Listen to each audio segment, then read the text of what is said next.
The air in Havenwood, Oklahoma, didn't just turn angry. It became a physical weight pressing down, stealing breath. Then came the roar, a sound not of this earth, 1,000 freight trains driven by demons, and with it, the sky itself seemed to tear open. Panic exploded, a primal scream from the gut of the town. Men, women, children, a stampede of terror towards any semblance of safety. Every instinct shrieked run. But Sheriff Hank Brody, his face a granite mass against the stinging, dirt-laden wind, was turning into the teeth of the apocalypse. One thought, a shard of ice in his heart, cut through the chaos. Arthur Abernathy, blind, alone, his little house on Elm Street, was directly in the path of the monster. And Brody knew, with a certainty that chilled him far more than the storm. He was the only one who would go. Sheriff Hank Brody, at 58, was as much a fixture in Havenwood as the old water tower or the lone stoplight on Main Street. His worn khaki uniform seemed molded to his stooped but still powerful frame, a testament to decades of service. First to his country as an Army Ranger, now to this small prairie town he called home. His eyes, the pale blue of a winter sky, held a weariness that went beyond his years, a quiet sorrow that had settled in him after cancer stole his wife, Martha, a decade ago. Her photograph, her smile a beacon of warmth, still sat on his meticulously organized desk in the small brick town hall, next to a chipped mug that read, "World's Okayest Sheriff," a joke gift from Martha that he cherished. An American flag, the one presented to him upon his honorable discharge, hung on the wall, its stars and stripes a silent reminder of oaths taken and duties upheld. Havenwood was a kind of place where unlocked doors were common, and neighbor helped neighbor without a second thought. It was a town built on resilience, on the quiet strength of farmers who read the sky like a book and shopkeepers who knew every customer by name. Brody protected this life fiercely, but he also carried a shadow, a private grief that fueled his unwavering commitment. 15 years ago, young Timmy Callan had drowned in the swollen Cimarron River during the spring floods. Brody had been there. He'd fought the raging current, his own life on the line, but he'd pulled Timmy out too late. The image of that small, still face, the parents' unbearable cries. It was a wound that never truly healed. It had etched into him a profound, almost painful vigilance, especially for the town's most vulnerable. Arthur Abernathy was one such soul, a retired music teacher. His world had shrunk to the sounds and textures within his small clapboard house after diabetes claimed his sight. Arthur, with his gentle stories of bygone orchestras and his unwavering kindness, relied on a strict routine and the occasional visits from Brody. The sheriff would often stop by, ostensibly check on an elderly resident. But both men knew it was more. It was a quiet fellowship, a sharing of lukewarm coffee on Arthur's sun-dappled porch, the scent of Mrs. Henderson's roses drifting over. Brody often found himself thinking of Arthur as the storm seasons approached, a low thrum of anxiety beneath his usual calm. This year, that thrum had felt more insistent. That Tuesday had dawned with deceptive beauty, the Oklahoma sky a vast, innocent blue. But by midday an ominous stillness fell. The air grew thick, metallic, tinged with green. Then the radio crackled to life. First a watch, then a warning. Finally, the chilling confirmation. Tornado touchdown, 10 miles west, tracking directly for Havenwood. The old World War II surplus siren atop the town hall began its mournful, gut-wrenching wail, a sound that ripped through the peaceful afternoon and unleashed a torrent of fear. The town erupted. Brody and his young deputy, Sarah Jenkins, barely out of her 20s, eager but green, moved with practiced urgency. Sarah, community shelter now. Brody's voice, honed by years of command, cut through the rising panic. Get the school bus moving first. Kids secure, that's priority. The reinforced concrete bunker beneath the town hall was their only real hope. Brody moved through the escalating chaos, a bulwark of calm. He helped old Mrs. Gable shutter her bakery, her hands shaking so violently she couldn't work the locks. He pointed a terrified young family toward the shelter, his voice a low, steady reassurance. The wind was a physical blow now, tearing at clothes, flinging debris. The western sky was a monstrous, bruised canvas of black and sickly green. The tornado itself, a colossal dark pillar, was visible on the horizon, growing larger with terrifying speed. Sarah's voice, strained and amplified by the bullhorn, echoed down Main Street. Proceed immediately to the storm shelter. This is not a drill. Most heeded the call. They knew Brody. They trusted him. But fear has its own logic, and some try to flee in vehicles, a desperate, often fatal, gamble. Brody was clearing the last few businesses when Sarah's voice crackled over his radio, tight with anxiety. "Sheriff, most everyone's accounted for her. I've run the checklist, but Mr. Abernathy, he's not here. No answer on his phone line. His house, it's right out there." A spear of ice pierced Brody's chest. Arthur, alone, unable to see the horror descending upon him. Timmy Callan's small, pale face swam before Brody's eyes, a fresh stab of old pain. Not again. He wouldn't let it be again. The world outside was transforming into a hellscape. The distant roar was now an overwhelming, visceral bellow that shook the ground. Leaves, branches, then larger objects, shingles, pieces of siding, became deadly projectiles. The first raindrops, cold and heavy as stones, splattered against Brody's weathered face. The light had failed, plunging Havenwood into an eerie, unnatural twilight. The tornado, no longer a distant spectacle, but an imminently arriving destroyer, was less than a mile out, its terrifying form filling the western sky. "Sheriff, we gotta go," Sarah yelled, her own face ashen, her eyes reflecting the terror in the sky. She grabbed his arm, tugging him towards the shelter entrance where the last stragglers were disappearing. "It's too late. We need to seal the doors." Brody barely registered her words. His mind, his entire being, was focused on that small house on Elm Street. He could almost see Arthur, fumbling in the growing darkness, confused, terrified. The ghost of Timmy Callan whispered a cold challenge. This time he would be there. This time he wouldn't fail. "Arthur's still out there, Sarah," Brody said, his voice rough, almost lost in the wind's fury.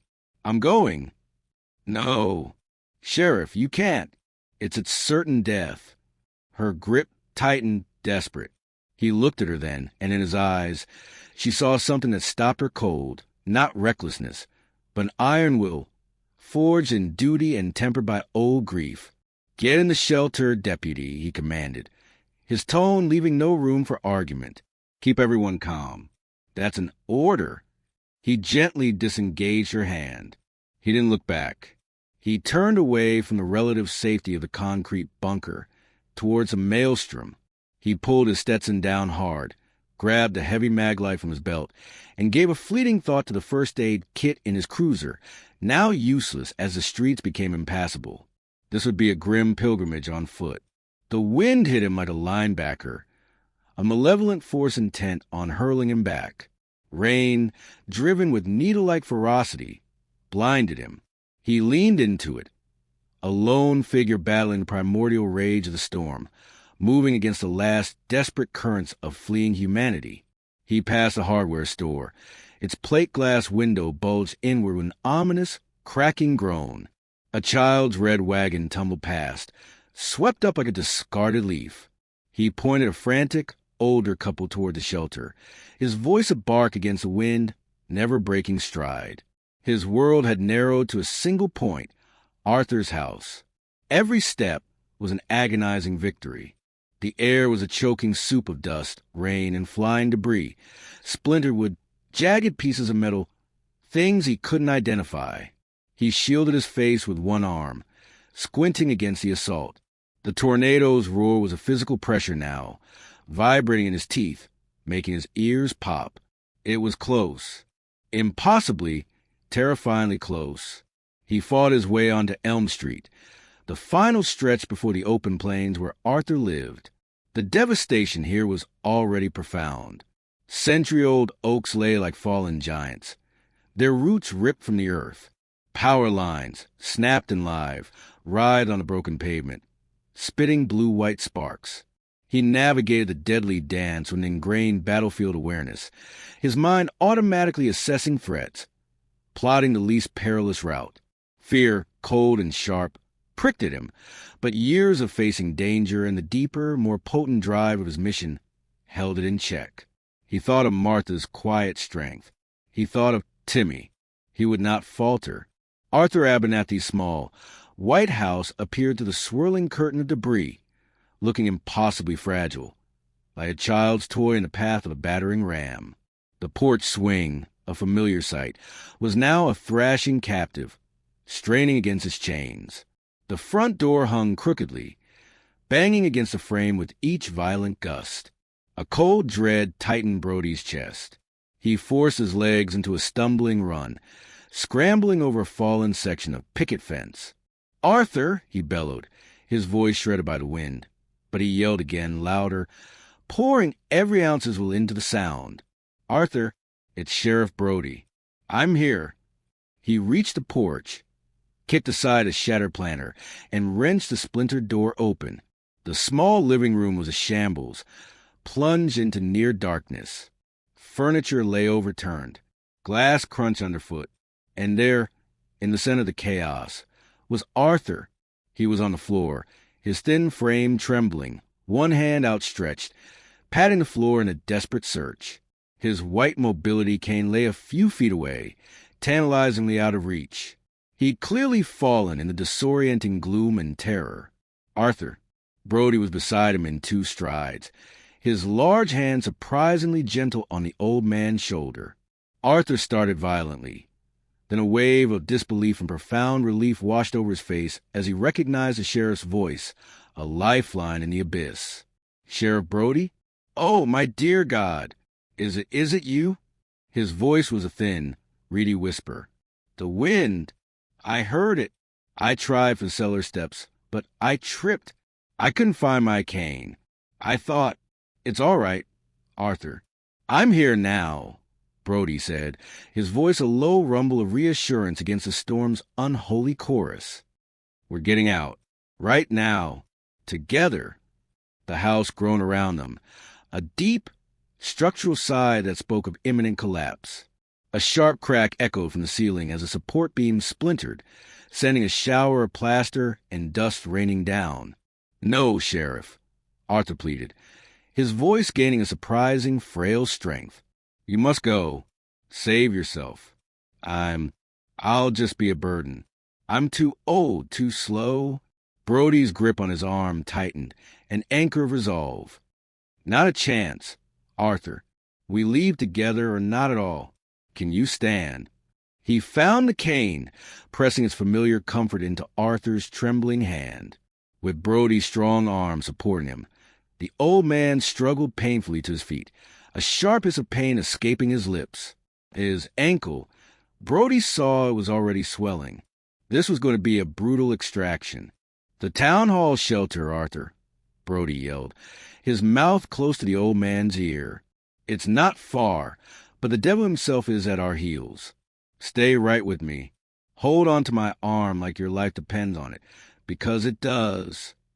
Arthur nodded, his face a mask of terror, yet a flicker of desperate hope, of absolute trust, ignited in his sightless eyes. His bony fingers, surprisingly strong, clamped onto Brody's forearm. They lurched out from the disintegrating house into full, insane fury of a storm. It was like stepping into the vortex of a blender filled with shrapnel. The wind was a solid, battering wall, threatening to tear them apart. Debris, larger and more menacing now. Planks of wood, twisted sheets of metal siding, sections of fence, flew past with murderous velocity. Brody instinctively turned his body to shield Arthur as much as possible, absorbing the brunt of the wind and the projectiles. Pushing, always pushing forward, one brutal, agonizing step at a time. The journey back towards Main Street was a desperate, slow-motion battle against impossible odds. Visibility dropped to mere feet, a chaotic blur of rain, earth, and wreckage. Brody navigated by a primal instinct, by the feel of the shattered pavement beneath his boots, by the ghost map of Havenwood etched in his memory. Each gust was a fresh assault, trying to pry Arthur from his grasp. Arthur, though clearly petrified, clung on, his courage a silent, tenacious thing. He stumbled repeatedly, his injured ankle a constant agony, threatening to send them both sprawling. Brody found himself half-carrying, half-dragging the slighter man, his own muscles screaming, his lungs raw and burning from the effort and the grit-filled air. The symphony of destruction was all around them, the high-pitched screech of tortured metal, the explosive crash of ancient trees surrendering to the wind, the percussive shattering of countless windows. He saw Henderson's meticulously tended rose garden, a riot of color just hours ago, now obliterated, buried under mud and the remnants of a neighbor's shed. The familiar landmarks of his town, the places of his life, were being systematically erased. But his focus was absolute. Arthur, the shelter. He tapped into reserves he didn't know he possessed, the years of ranger discipline kicking in. Move, scan, assess, protect. He looked for fleeting moments of partial cover, the lee of a toppled delivery truck, the sturdy corner of a brick wall, to catch a ragged breath before plunging back into the maelstrom. Martha's voice echoed in his memory.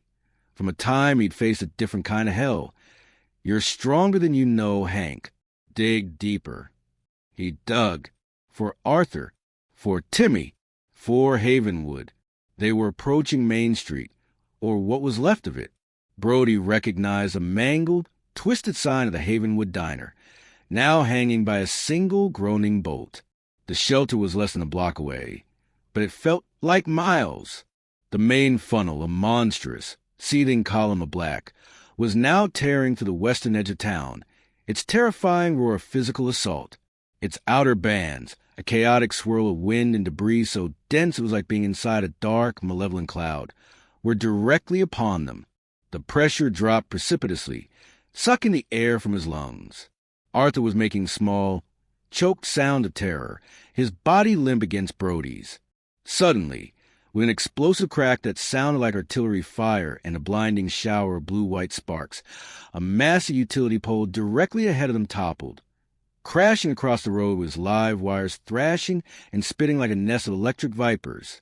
Their path to the town hall was blocked by a lethal, sparking barricade. The acrid smell of ozone and burning insulation stung Brody's nostrils. Trapped, the tornado was practically on top of them.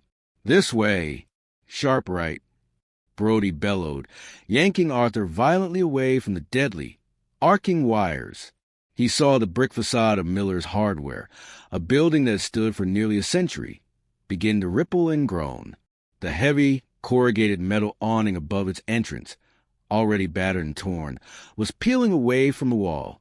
With a desperate surge of adrenaline, Brody shoved Arthur with every ounce of his remaining strength towards the recessed, sturdy oak doorway of the long-closed antique shop next door. "Get in, now!" he screamed. Arthur, propelled by the force, stumbled and fell into the relative safety of the deep alcove just as the massive awning from Miller's ripped free with a hellish screech of tearing metal and crashed down onto the sidewalk where it had stood less than a second before. A 2x4, launched like a javelin from the vortex, caught Brody a vicious, glancing blow across his left shoulder. Pain, white-hot and nauseating, exploded through him, nearly dropping him to his knees. He bit back a cry, teeth clenched. No time for pain, only survival. The shelter entrance was a mere 50 yards away, a small, dark opening that promised salvation. But the direct route was now a maelstrom of flying sheet metal, shattered glass, and larger, unidentifiable wreckage. Brody's mind, working with desperate speed, scanned the chaos. His eyes fell on a narrow, garbage-choked alleyway between the antique shop and the next building, a passage he and his childhood friends had called the Rat Run. Even on a calm day, it was a dark, debris-filled gauntlet.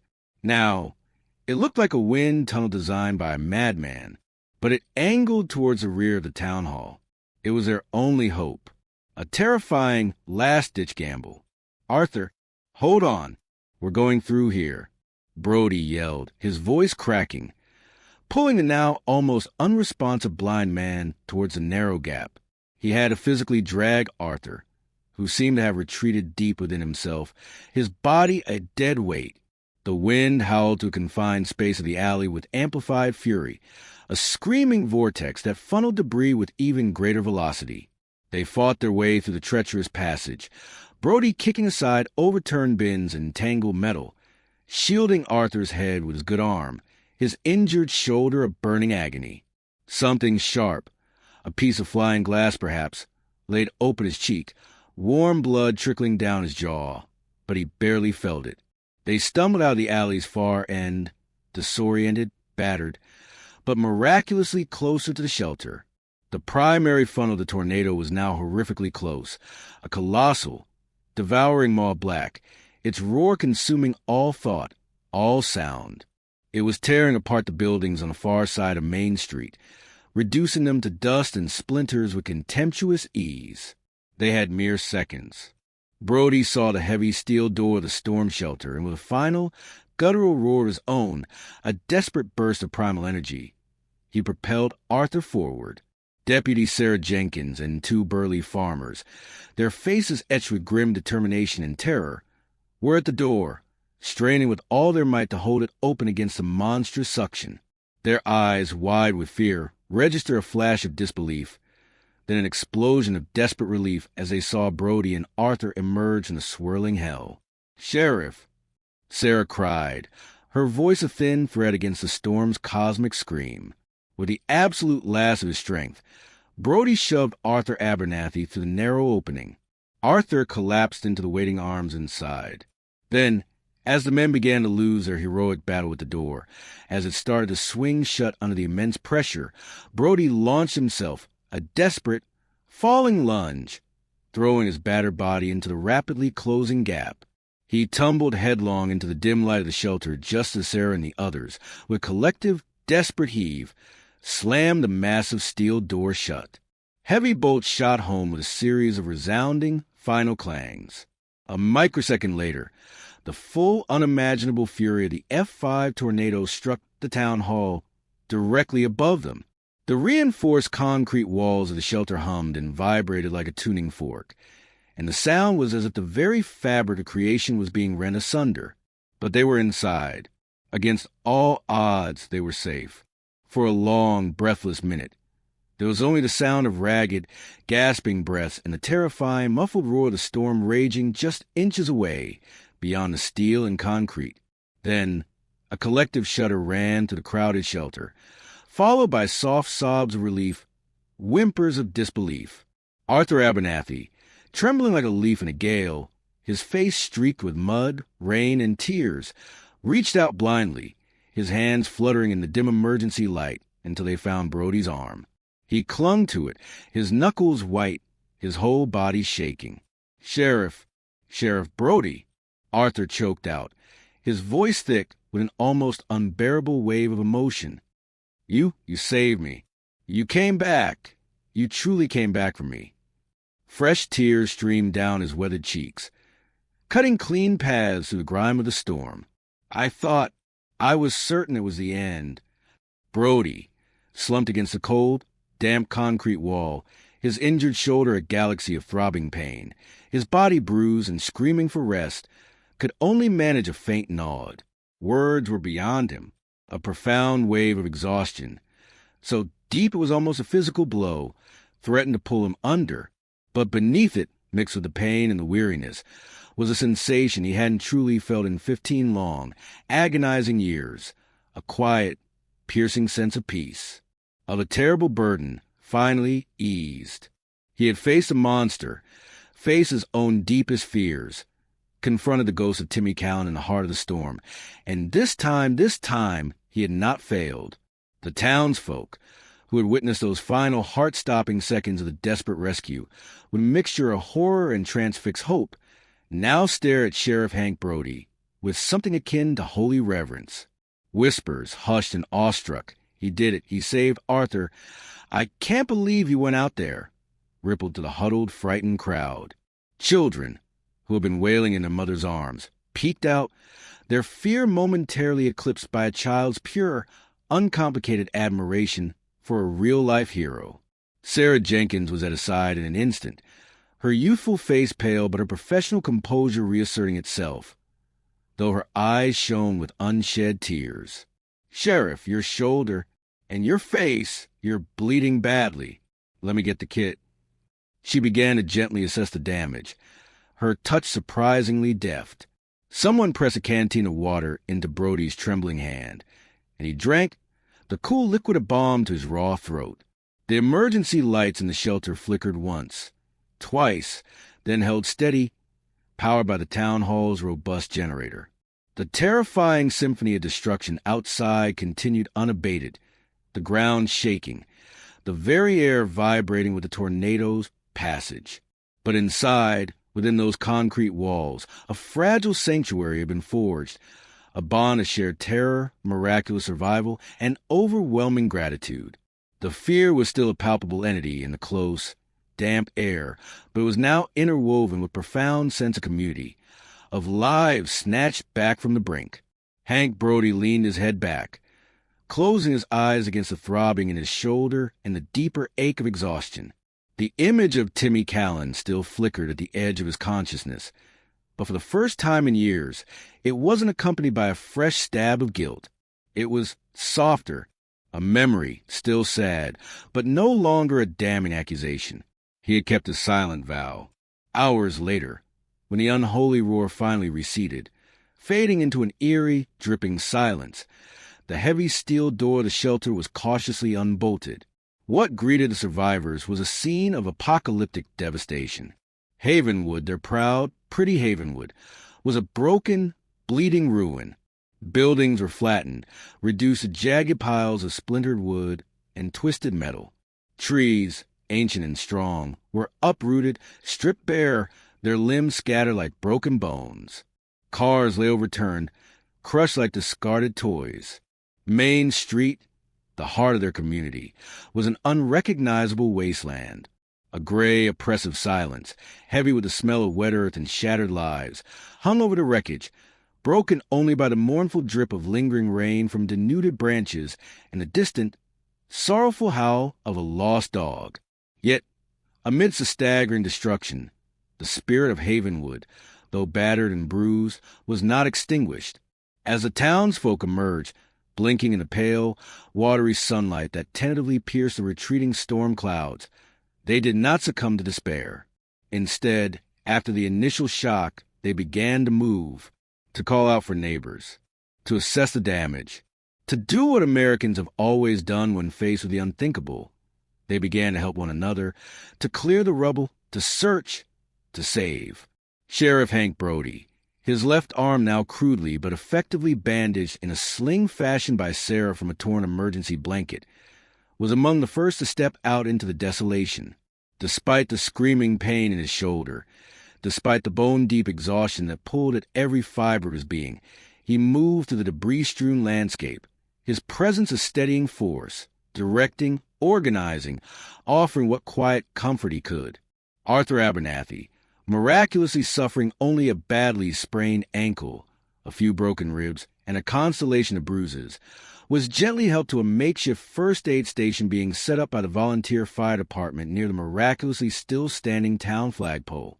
His hand, Brody noted, still occasionally reached out, as if to reassure himself that the sheriff, his rescuer, his miracle, was indeed still there. The story of Sheriff Brody's incredible courage, of his selfless, almost suicidal dash into the very eye of the killer tornado to save the town's blind, elderly music teacher, spread like a prairie fire through Havenwood. And then, as the first outside help began to arrive, beyond its shattered borders, reporters, drawn by the scent of disaster and heroism, would soon descend, microphones and cameras eager to capture the tale. But Hank Brody, his face grimy, his uniform torn, his eyes reflecting the devastation around him, deflected their attempts at lionization.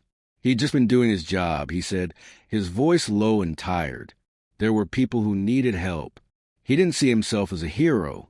He was just a man who had taken an oath, a man haunted by a past he couldn't change, who had simply refused, this time, to stand by and let tragedy take another soul on his watch. But the people of Havenwood, they knew, they saw the truth in his exhausted eyes, in the grim set of his jaw, in the quiet, unwavering way he moved among them, already working, already leading, a pillar of battered but unbent strength in their shattered world. To them, Sheriff Hank Brody was far more than just a lawman. He was a living symbol of their own resilience, a testament to the fierce, unwavering courage and profound, selfless sense of duty that lies dormant in the heart of ordinary Americans, waiting for a moment it is called upon. He was the embodiment of that quiet, everyday heroism that doesn't seek the spotlight or demand applause, but acts decisively and courageously when the lives of others hang in the balance, protecting the vulnerable, upholding the sacred bonds of community, even at the cost of great personal peril. In the difficult weeks and months that followed, Havenwood, Oklahoma, began the slow, arduous process of healing. Houses were rebuilt, often by the hands of neighbors. Businesses slowly reopened, their windows perhaps still boarded, but their doors open. And eventually, the laughter of children, hesitant at first, then stronger, once again echoed through streets where newly planted saplings promised future shade. The scars on the land, and in their hearts, would remain a permanent reminder of the day the sky turned black and tried to swallow their town. But so too would the story of Sheriff Hank Brody and Arthur Abernathy, a story that would be told and retold, whispered from parent to child, becoming a cherished part of Havenwood's enduring legacy. It was a story of incredible bravery, yes, but it was also a story about the enduring, indomitable power of one good man's resolve, a profound reminder that even in the face of nature's most terrifying and indiscriminate fury, the brightest, most resilient light often emanates from the simple, selfless courage found deep within the American spirit, a spirit that chooses to run toward the danger, not away from it, when a fellow soul is still out there, lost in the storm. And in that shared memory, Havenwood found not just the strength to rebuild, but renewed, unshakable faith in the values that define them, a quiet pride in the everyday heroes who walk among them, and a hope that could weather any storm the future might bring.